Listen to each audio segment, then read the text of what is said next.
Hello, what's good, everybody, and welcome into another episode of the Dig in Denver podcast, the podcast for the people, by the people. I'll be your master of ceremonies for this episode, accompanied by the people's champ and all-around nice guy, Logan Parks. And today we're going to be recapping a little bit of this road trip that we just had. So without further ado, let's dig in.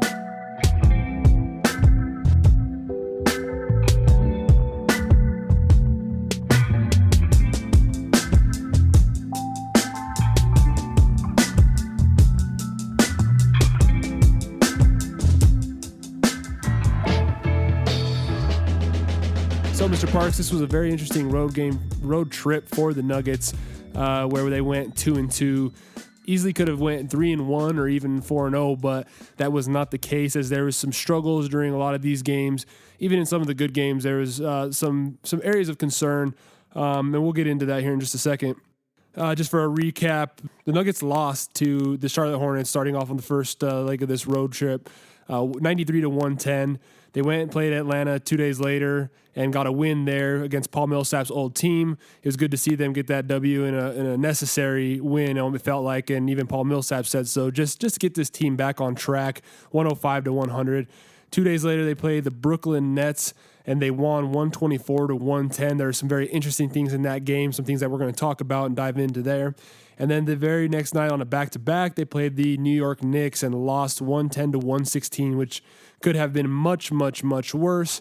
The Nuggets made the Knicks look like an all-star superstar team in the first half. We're able to turn things around and really, really, because of the defensive effort, get this team back to rolling again. And this was really, I think, one of the best showings of this Nuggets offense so far this year. It was against a not-so-good Brooklyn Nets team, which I thought was crazy. I saw today in the power rankings that the Nets are actually ranked above us. I think we're like 25th in the NBA power rankings, which is hilarious. And, there's no other reason to suggest anything different so far. This team has had some struggles.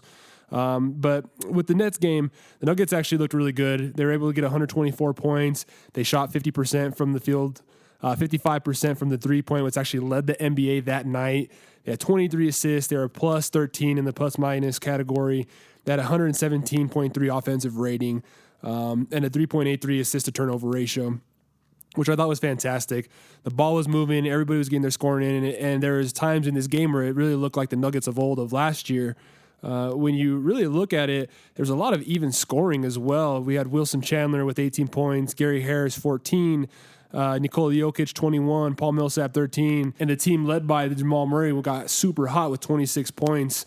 What do you have to say about that, Logan? Yeah, one thing that I was really impressed about for that game especially was that all of our starters had anywhere from 11 to 16 shots. So we dispersed the ball out a lot better than we have earlier in the year. Some games Chandler's only shooting 4 or 5 times, or Gary's only shooting 7 to 9 times.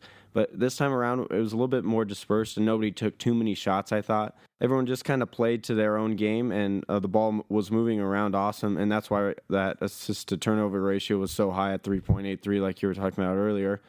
And I think that's something that we should try to strive for each game, try to have everyone around that kind of everyone in the starting unit, at least, around that 15 shot mark.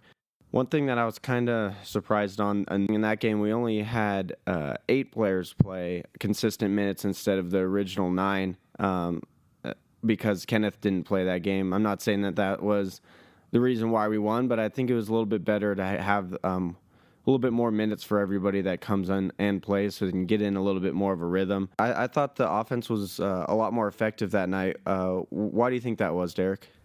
Well, when you take a look at some of the plays, and one thing that I kept noticing over and over is that the Nuggets were actually just playing extremely smart. And what I mean by that is they were taking advantage of when the smaller defenders were on them. That was one of the big things that I noticed that really stuck out to me, was every single time, whether it was Jokic against Hollis Jefferson, or it was Wilson Chandler against Hollis Jefferson, or against Crabbe, or any one of those guys, even Harris, Joe Harris, who was shooting lights out. That guy was unstoppable that game.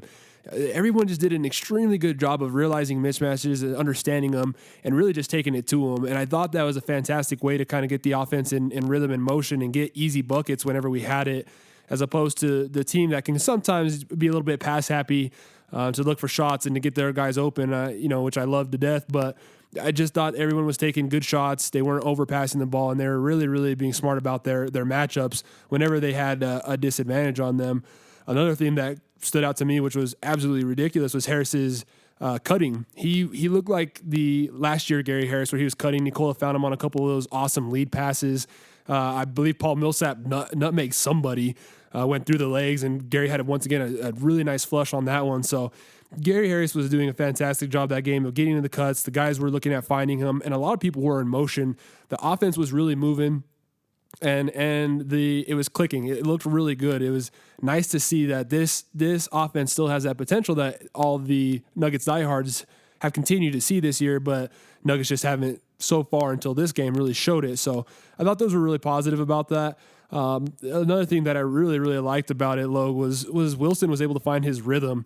It was really nice to see him going on this game. He's been struggling as of late, and this year, it's not one of the major storylines that's out there, but I truly believe that Wilson Chandler is going to have to force the issue if we want to be successful. He's going to be one of those guys that's going to be able to change the game and in a small but impactful way.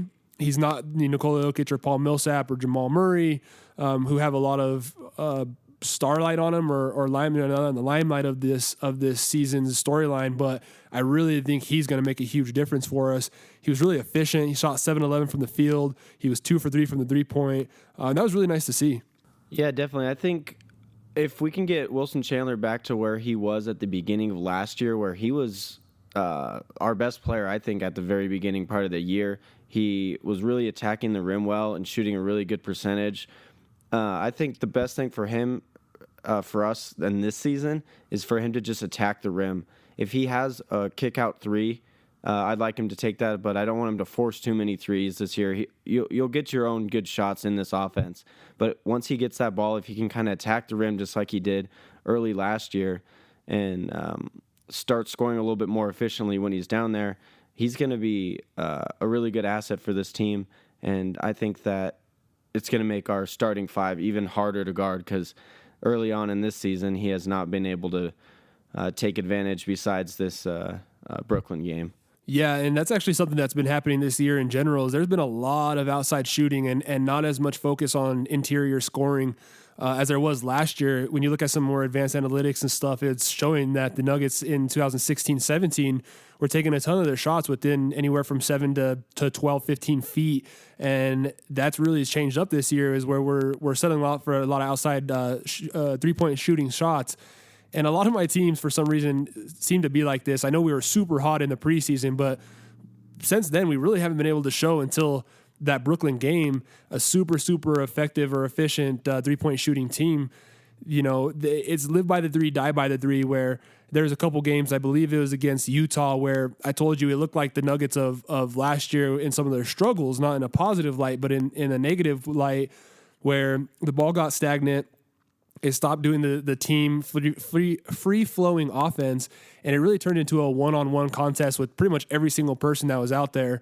A lot of settling for outside shots, missing a ton of them, and it got real nasty real quick.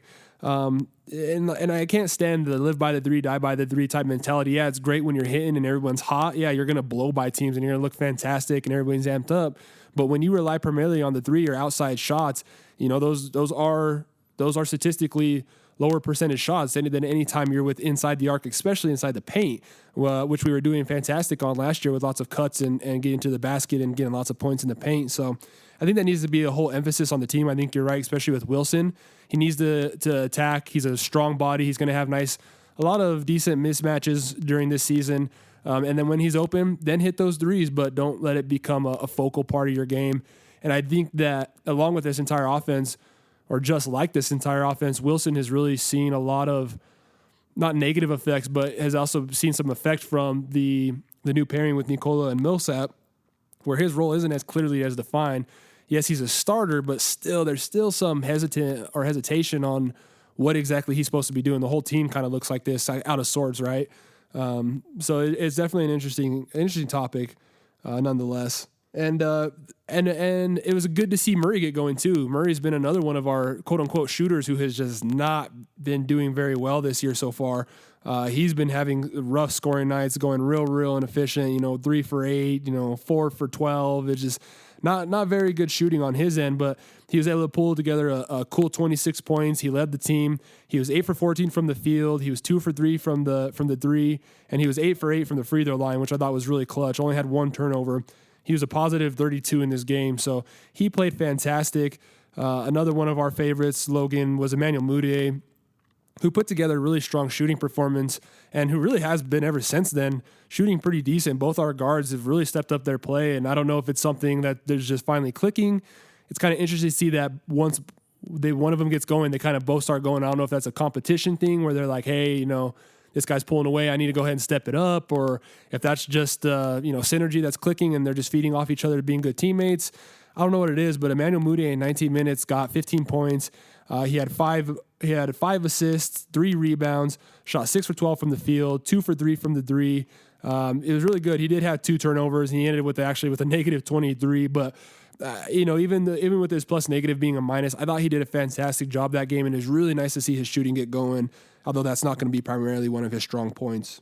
Yeah, Mudiay actually was one of the players that was actually keeping us within reach during that game while we were kind of struggling, and without his good shooting during those 19 minutes, or especially in that first half, it would have been tough to come back and get that W. So I think a big part of that win was because of Mudiay in that first half. And something that I've been even more happy with this year is the defense that we've been playing on opposing point guards. And Scott Hastings has talked about it a lot in the broadcast, but we've been able to shut down the point guards of the league so far pretty well, and at least to poor shooting percentages.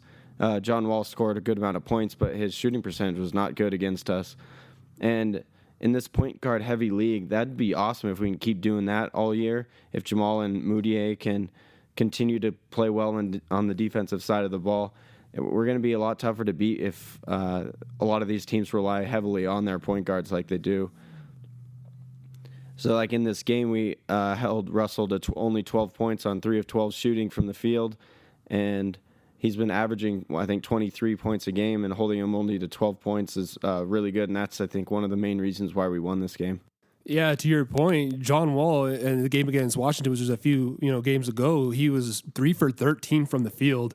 Emmanuel Mudiay and Jamal Murray were doing a fantastic job of really bothering him and making his life difficult to get easy buckets. Something they didn't do such a good job against Porzingis and the Knicks, but that's a whole different position. But they did a good job, and something that the Nuggets struggled in last year was making it hard for some of the top scorers on the other teams to get their buckets. Last year, they were able to do that, impose their will, and really get almost anything they wanted to get. So it's been nice to see that, especially at the point guard play, which is heavily scrutinized last year, really step up and make a difference this year as far as in the defensive effort. And I thought that was really good to see. So it's an excellent point there for sure. And this is something that we've seen twice now, and we're going to get into the Knicks game, but especially in this game, the third quarter. The third quarter was absolutely fire for this team against the Brooklyn Nets. The offense and defense, and that's no coincidence. I think that actually they feed off of each other. When this team is able to really lock down on defense and then really start to get out in transition and force the issue is when they're really a solid team, because they are able to make fantastic decisions on the go and forcing, some of the hardest defense to play is in transition when you have multiple guys running on this team. And when you have so many guys on this team, every single person except for Kenneth Faried, and that's about it. Kenneth Faried is the only cat who can't really bring up the ball. Everyone else on this team can grab that ball and push the issue and go, which I think is big for us. We're not one of we weren't known as one of the fast break teams last year. We were a heavily half court offense, but this year it's definitely a difference. In a couple games when we got in a little bit of a slump, the one thing that was able to bring us out and really get this team gearing and going again was getting out in the transition. As a defensive game in general, especially with that game against the Nets, from a standpoint, we didn't have a fantastic defensive showing. I mean, we were at a 113 defensive rating for the entire game. But once that third quarter hit and those guys really started to lock in, it actually went all the way to a 71.9% defensive rating in the third quarter, where we scored the most points of all the quarters with 40 points. D leads to offense, and once again, we're better in transition. 40 points in a quarter is going to really make it hard to lose games unless we really just start to, if you will, crap the bed. These guys, have a phenomenal upside in the defense that just hasn't shown yet, and only in little spurts has it really come out. Mason had a solid game. We were really, really active in the passing lanes. We had 13.2 deflections in that game. So just a lot of really good defensive momentum led to offensive clicking for this team on that game. I just thought it was awesome that we could kind of have one of those games that we kind of have to struggle through a little bit and actually come out and win that game. Because there's a lot of those games last year we weren't able to get through and win, kind of those like grinded out games. But we showed a lot of perseverance in this one, and it was really good to get that win. We need to get the win against the Brooklyn Nets. So we play them again in about a week or so we need to get another win there as well. But we'll kind of move on to the New York game. There's lots of good and bad things from that game. But Derek, why don't you start it out? Yeah, so it's funny when we're having this conversation about the Nets, it almost feels like we're talking about the Knicks game. There's a lot of similarities in between the two. We started off ridiculously slow. This team did not come out to play in that first quarter. They were lethargic. They were a lot of low energy on the team, just all around. A lot of frustration, especially in Paul Millsap. And I actually feel like in the last few games, Paul Millsap, when you play body language doctor, which, chalk that up for what you will, or take it with a grain of salt if you want, he's been really looking super frustrated. And I think the whole team's feeling it. Nikola Jokic has been looking really frustrated, and it just seems like the team understands of what their potential is, and they know that they're just not playing up to it right now. The Knicks went out and got a 23-point lead in the first half, and part of a poor defensive performance. But on top of that, the Nuggets were just ice cold. They shot 6 for 23 in that first half from the field and 8 for 20 on the 3-point. That's kind of like what we were talking about earlier, Logan, and similar to last year, is when things get stagnant and we're not doing cuts, we're not being aggressive, we're not forcing the basket, we're not forcing shots at the rim, is that we start to take these outside shots. 8 for 20, especially when you're dead cold. These guys are smart enough and intelligent enough to where they know they need to make a defensive or an offensive change, or the coaching staff needs to see that. But when you're that cold and you're getting whooped by that much, you can't just keep jacking up threes. It's just not going to work in this league. The Knicks, on the other hand, went 16 for 26 from the field and shot 8 for 19 from the three. So not as effective on the three still, but from the field, they were all over the place.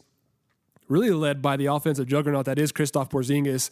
With his length and skill set and his ability to score and his touch, he is hard to shut down. And I think you're going to see this throughout the year a lot with this Nuggets team, is that because we're not necessarily a big dominant team, anytime you have bigs like O'Quinn, who really tore us up last night, especially on the glass, we're going to see them struggle with the strong big guys, similar like a Dwight Howard against that Charlotte game. He really tore us a new one. And then with taller guys just like Porzingis, we don't have somebody who's going to be able to guard him. Jokic is our tallest guy, and while he's been playing significantly better this year, in my opinion, he's not going to be able to shut down the Boogies, the Anthony Davises, the Porzingises, the Karl Anthony Towns, especially when they have a little bit of strength on him. It's just not his forte yet. Although, I think he will develop into at least an average or a little bit above average defender for sure. Yeah, what I kind of thought was interesting in this game, last year when we played the Knicks a couple times, I don't know. I know Porzingis had a good offseason, but I wasn't really too scared of him when he had the ball last year. But when he got the ball in this game, I was scared. Like, he was playing great basketball. And granted, he got his career high that night, but he was really impressive when he got the ball. We had a lot of hands in his face when he was shooting the ball, and he was still making, even in the fourth quarter when Jamal was on him and he made that kind of baseline jumper. A little turnaround. Yeah. Baseline jumper. Murray actually got his hand on the ball on the way up, and Porzingis still got the bucket, and that was a big dagger for us. That one got us down 6 with a minute and a half to go, I believe, and that one kind of hurt. But he's playing good basketball, and it's going to be tough to guard him. I think putting Millsap on him was a little bit more effective in that second half, but he still scored quite a bit. But I think going forward, that's probably going to be the best move for us. But I think what killed us the most in that game overall was just offensive rebounds for the Knicks. We were not able to grab those boards with O'Quinn being all over those. And it seemed like whenever we got momentum, they missed a shot, and then they got the offensive rebound and put it back in or got fouled. And that really takes a lot of momentum out of your sails. And that's something that we're going to need to take care of going forward. And possibly that could have helped if we would have put Kenneth Faried in and maybe put him on O'Quinn. It's a little bit better of a matchup. Maybe not as good on the offensive side of the ball for us instead of Millsap or something. But I think the defense or the offensive rebounds were the thing that really killed us that game. Yeah, in 15 minutes, O'Quinn got 12 rebounds in 15 minutes, and I think 5 or 6 of those were offensive rebounds. It was ridiculous. And the Knicks were just on their timing horse last night too. He had 5 blocks. I think they had a total of 10 blocks for the entire team, and he was really just causing an issue for the guys down low. He even was able to put up 15 points. I mean, we really just didn't have a lot of answer for him. He went 9 for 10 from the free throw. For a guy who's not necessarily known in the league as somebody you're gonna have to do scouting report on, he really gave the Nuggets a lot of issues last night. So, and he's a decent player. He's a workhorse. He's a poor man's version of Steven Adams almost. Just super strong, good footwork and a strong skill set as well. Maybe a little bit, I say Adams is a better shooter, but you know what I mean. He's not the most elite player, but at the same time, he was able to do enough to go ahead and disrupt the Nuggets last night.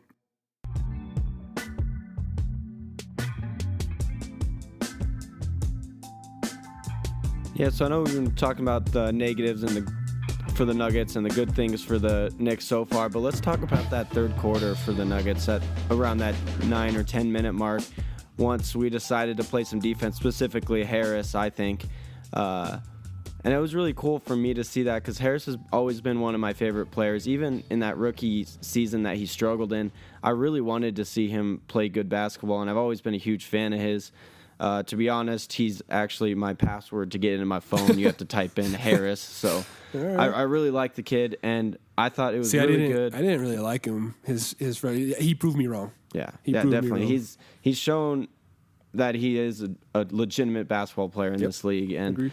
He showed that, especially in that third quarter. On the defensive side of the ball, we know what he can do on the offensive side of the ball. He cuts and he can hit threes.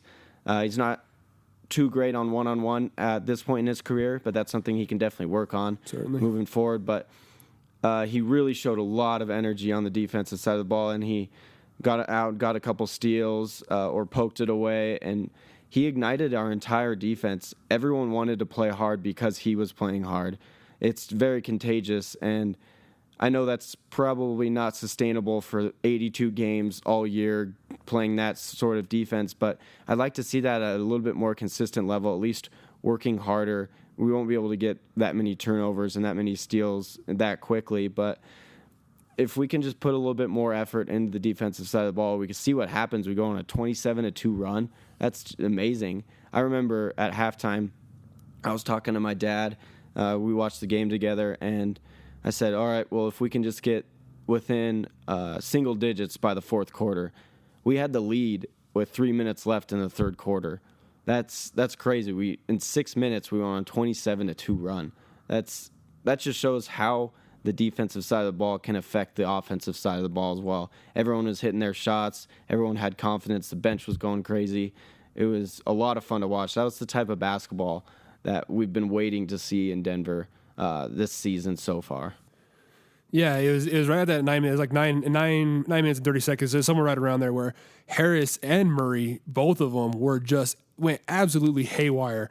Both of them were shadowing the ball like crazy. Their feet were on fire. They were moving all over the place. Like something switched where they were just all up in the ball handler's face, and something they should have been doing the whole game. They don't, it's been well documented if you've read any article or listened to any of the other podcasts or anything else, is that the Knicks don't have solid ball handlers on their team. Jarrett Jack's going to be one of the best one. The rookie's okay, but he's not used to that type of pressure, especially like a Harris, where he was just picking the ball apart from everybody. It was fantastic.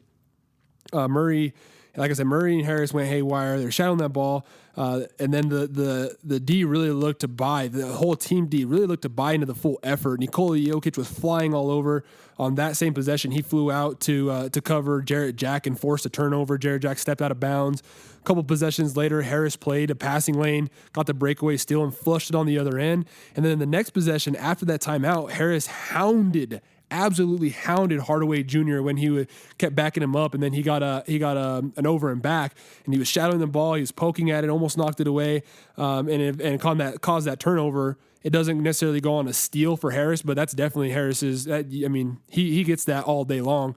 He was all up in Hardaway's face about that one. So it really looked to energize the entire core that were looking really lethargic in the first half. Everyone's feet were active. The bodies were moving. Heads were on a swivel. And it was fantastic to see that energy pick up, which I didn't think was going to happen. And I think, Logan, that's why I'm not so mad about that loss. Like, obviously it hurts and it sucks, and it's a team that I feel we should have beaten and can beat on any given night.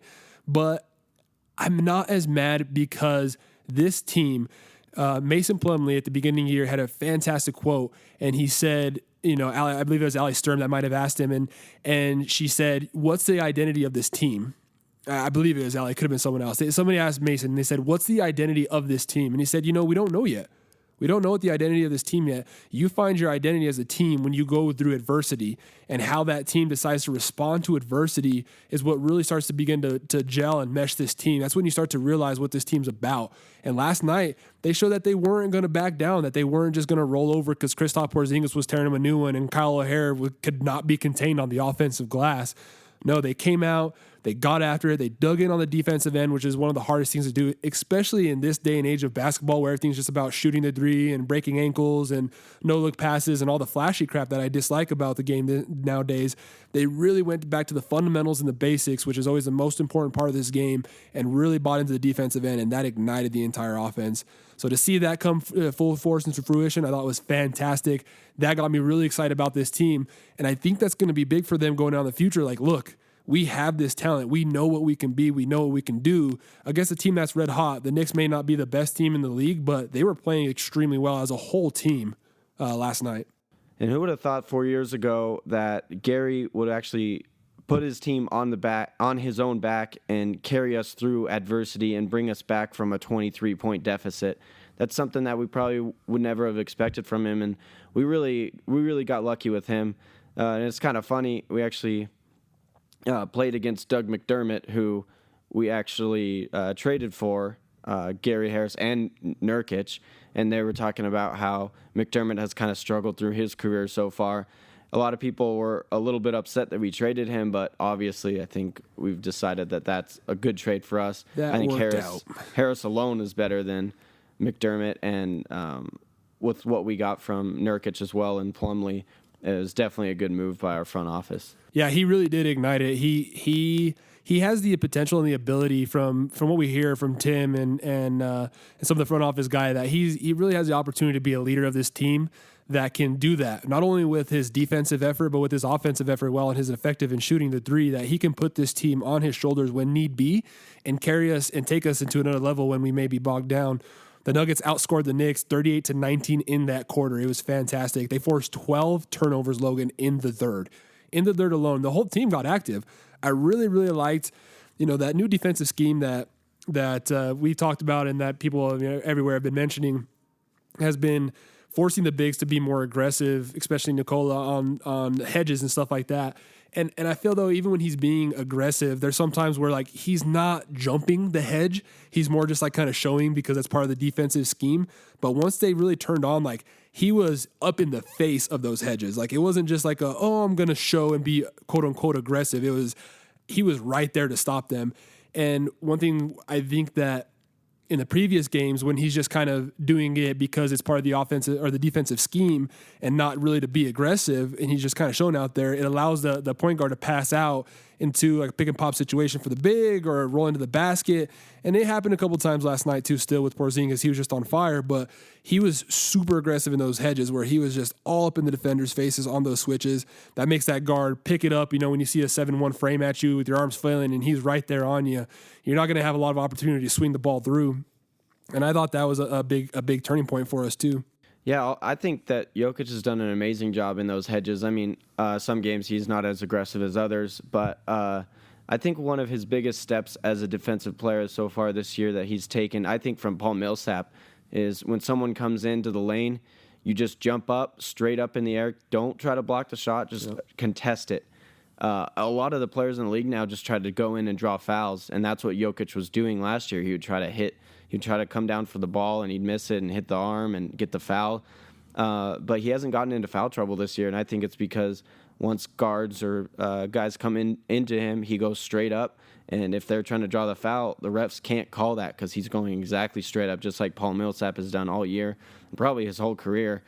I think that's been a really big step for him because last year the biggest problem for him is he would get 3 fouls in the first half, and then we have to sit him a little bit, and then we'd kind of struggle to play our offense without him in the high post. But he hasn't gotten into foul trouble this year, and I think that's a big reason why. I would say at the beginning of the first few games, at the beginning of the year, like it's still the beginning of the year, but I think at the first few games, he was actually still getting into some foul trouble with some silly fouls that he kept committing. But you're right, he's done a much better job. And I think that's one of those crafty veteran moves that you really just start to learn, look, I'm going to jump with him, but I'm going straight up and my hands are going straight up as well. He's such a tall, lanky frame that he's going to, at least at a minimum, cause them to adjust their shot just a little bit, which is going to decrease the percentage of that ball going in.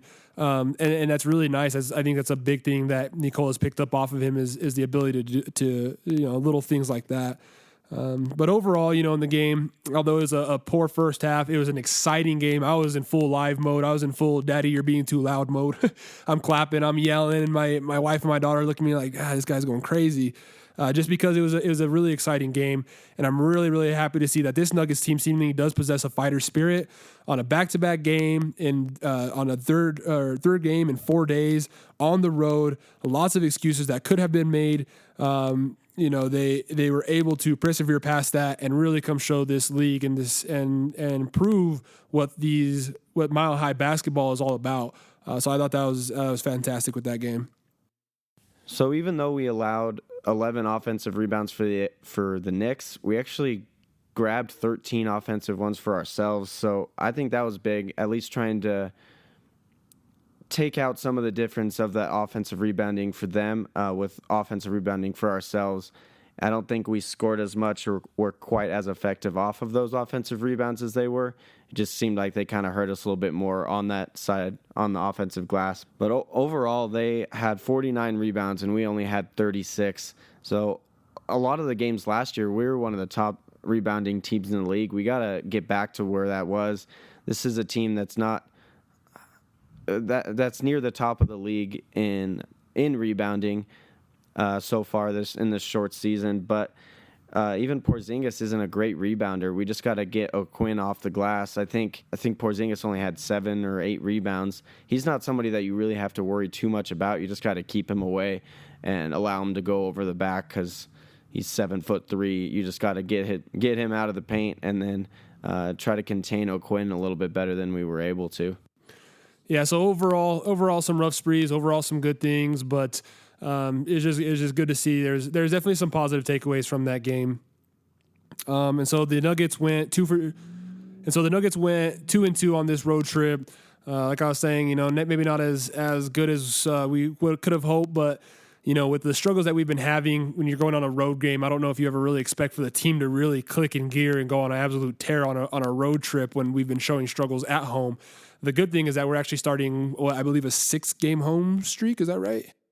And 7 of the next 8 total are actually going to be at home. So I think there are some positive things that if this team decides to come with the right mental attitude, prep right, and take some good notes from the positive things that they were able to do in these games, this last road trip, we could really, really hopefully start to settle into what this team's identity is going to be this year and really start to make some positive strides. The Pepsi Center, when everyone's there and everyone's live, is a loud and a hard place to play, not only because the elevation, of course, but just because the fans. Like, I remember a couple of games last year, especially the Portland game was a fantastic one. And there's another game that I went to that was just absolutely live. Oh, the Chicago game. That was such a fun game. When everyone's loud and everyone's into it in Nuggets Nation, it is a fun and exciting place to be. So hopefully we'll be able to fill the stands up a little bit, get loud for this team. They definitely feed off of it. It's been something we've talked about since last year, something that the team continues to say. Even Paul Millsap, after one of the first good showing crowds that was there, really mentioned it again about how he hopes that they can continue to fill the stands. So really important. I'll be going to a few of them for sure.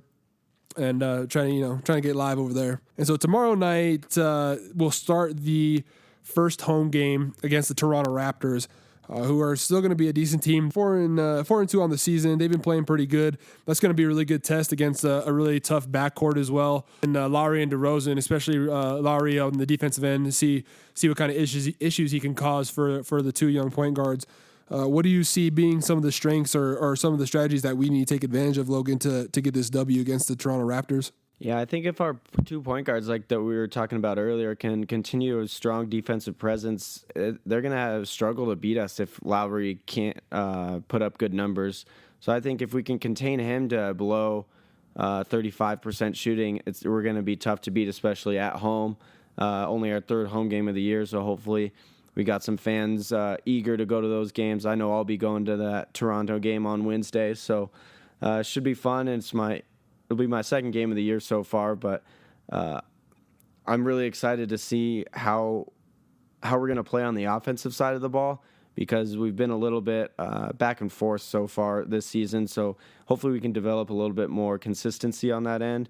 But I'm really excited because I don't think we've really had a good test yet this year. I don't think any team that we've played has really been too good. I think the best team we played so far was probably Washington, and they're not going to really do much this year because they're in an Eastern Conference that's dominated by the Cavs and the Celtics, or at least will be once the postseason starts. But it's going to be fun to see how we play against one of these top-notch teams. And we got in this homestand Golden State and Oklahoma City as well. So those are going to be 2 fun games to watch and see how we can react against these power teams that are developing in the NBA. Yeah, we're really going to have to take advantage of, like you said, limiting this team's scoring ability from the field. On the year so far, they're shooting 45.1% from the field and a subpar 29.9% as a team.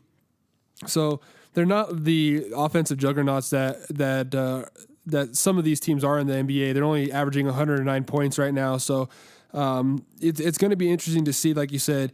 For me, the biggest thing is going to be defense. I could care less about any of the offense because our offense is best when we're mindless, if you will.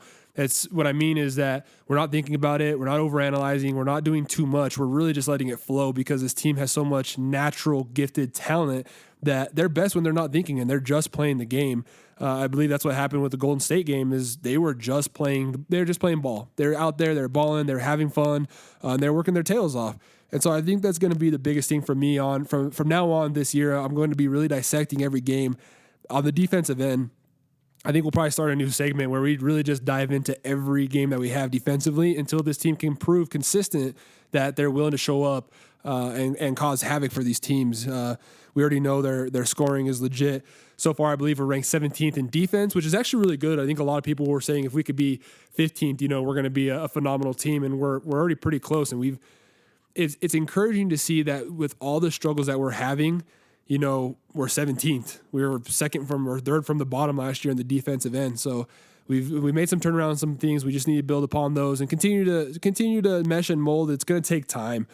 There's a couple of Nuggets fans that are really cracking me up out there. People that are just absolutely freaking out about already saying, "Oh, this team's trash," and "Oh, this team is frustrating," and if they don't turn things around, then I'm not going to watch anymore. And there's another one who's a pretty well followed person. I won't say their names, but who are talking about already firing Coach Malone. Like, to me, that's absurd. Like, we're 7 games into the season, and like we're already saying fire Malone, and I don't think he's done a bad job this year. It's just impressive to me that people can be so short-sighted sometimes and want immediate gratification on something that is going to take time to build. At the beginning of the year, if any of you guys listen to, Richard Jefferson's on our team now, if any of you guys listen to his podcast regularly, you know that even Channing Frye was talking about, hey, come out, support us, rock with us, don't give up on us. It's going to be a learning process. There's going to be times where we're not pretty. And these are dudes who have been to the playoffs the last 4 years. How many years have they gone in a row? 4 or 5 years, however many it's been. They're a playoff caliber team, and they've made a lot of roster changes too. And they're even talking about, hey, there's going to be some times when it's ugly. Stay with us. Let us gel and mesh, and we're gonna come out strong on the other end. It's the same concept for this young Nuggets core. Yes, We had a great team last year, and by all means, a lot of people are going to expect them to make big jumps, but there's still going to be learning curves. There's a lot of changes still with Danilo being gone, Millsap being here. The point guards, we have no veteran with Jamal or Jameer Nelson. He's gone. There's still a ton of changes, a lot of schemes that have gone, completely different. So, Nuggets Nation, just be patient, rock steady, support the team. This team's going to be fun once they get rolling. It's just going to take some time, and I still believe in them. And for what they showed me in this last couple of games is that they do have what it takes. It's just they just need to find the right ingredients, or they have the right ingredients. They just need the right recipe, the right amount of some sugar, spice, and everything nice. Yeah, if there's any fans out there that still think that this team can't be good after that 27-2 run, I know it was against the Knicks, but that was good basketball. That's the type of basketball that anybody is watching and says, damn, this is a good team. We just got to be a little bit more consistent with that, and we're going to be really tough out every single night against any team in the league, I think. Well, I believe that's everything that we have for this podcast, folks. Make sure to go follow us on Instagram at Diggin' Denver. Follow us on Twitter. Go follow our YouTube channel, Diggin' Denver. We put some practice videos and stuff up there as well. And, add us. Shoot us some questions that you want to happen. We're going to start doing some fan mail bags. So as soon as we start getting some questions from you guys, and if you guys can, anybody who's listening to the show, if you can go to iTunes, give us a quick rating and review. Let us know what you do like, what you don't like, what we can improve on. Just make sure we're covering the things that you guys want to hear as Nuggets fans. There's several Nuggets pods out there nowadays, so we just want to be bringing you the content that you guys want to listen to. And like I said, shoot us an at. Let us know what's up. Let us know if you like it, don't like it, whatever it is, whatever you're feeling. We'd love to hear from you guys. Well, this is Derek and Logan signing off live from the garage. Let's dig in.